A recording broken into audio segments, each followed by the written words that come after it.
আসসালামু আলাইকুম রহমতুল্লাহি ওবরাকাতু নাহমাদুহু ওয়া নুসাল্লি আলা রাসূলিহিল কারীম আম্মা বাদ। বন্ধুরা, সূরা ইখলাস এমন একটি সূরা, 4 আয়াত বিশিষ্ট একটি সূরা। এই সূরাতে আল্লাহ পাকের বড়ত্ব ও মহত্ব বহন করে।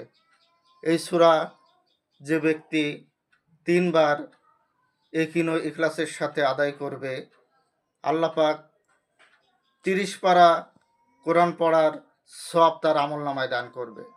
এবং যে ব্যক্তি 10 বার এই সূরাটি পাঠ করবে, আল্লাহ পাক তাকে জান্নাতের মধ্যে একটি প্রাসাদ অট্টালিকা দান করবেন। আউযু বিল্লাহি মিনাশ শাইতানির রাজিম। বিসমিল্লাহির রহমানির রহিম। কুল হুয়াল্লাহু আহাদ আল্লাহুস সামাদ লাম ইয়ালিদ ওয়া লাম ইউলাদ ওয়া লাম ইয়াকুল লাহু কুফুয়ান আহাদ।